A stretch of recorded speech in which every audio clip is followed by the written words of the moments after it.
Bonjour à tous. Nous vivons dans un monde étrange où il semble que de plus en plus de nos contemporains sont intéressés à la vie des gens. Qu'est-ce qui se passe dans leur vie? Qu'est-ce qui se passe de bizarre, de croustillant, de délectable? Alors délectable pas en étant beau, mais en étant au contraire, plus c'est bizarre, plus c'est trash, et mieux c'est. Il n'y a qu'à voir le développement de ces tabloïds, qu'ils soient écrits comme les journaux ou sur Internet, les personnes qui filment leur propre vie, qui n'a fondamentalement aucun intérêt, mais il y a des millions d'abonnés, des gens qui les suivent, qui regardent, qui épient les moindres gestes.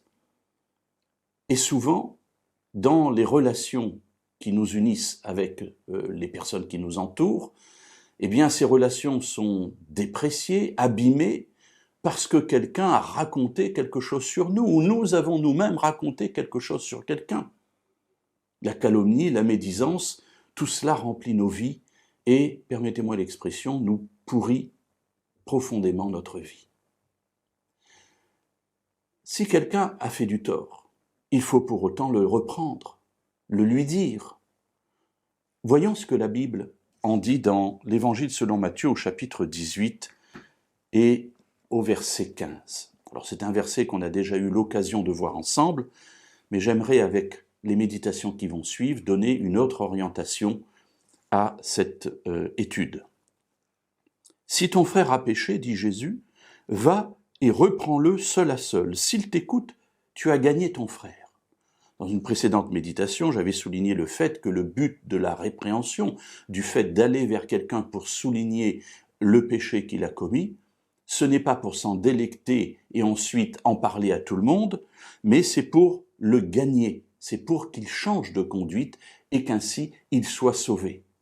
Permettez-moi d'attirer notre attention maintenant sur la première partie du verset.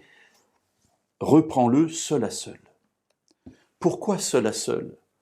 Bien, mes amis, parce que si Dieu m'a permis d'être témoin de quelque chose, c'est parce que peut-être que je suis le mieux placé pour pouvoir parler avec la personne et l'aider, j'allais dire, à reprendre ses esprits, à revenir de sa mauvaise conduite et à reprendre le chemin sur lequel elle se trouvait auparavant, le chemin qui mène vers la vie éternelle. Si on veut pouvoir préserver l'intégrité de la personne, si on veut pouvoir préserver l'image que cette personne a aux yeux de tous, si je parle de ce qu'elle a fait devant tout le monde en me moquant d'elle, je ne l'aide pas et je ne la mets pas sur ce chemin de changement, sur ce chemin positif qui mène au salut. Je dois donc, nous dit Jésus, la reprendre seule à seule.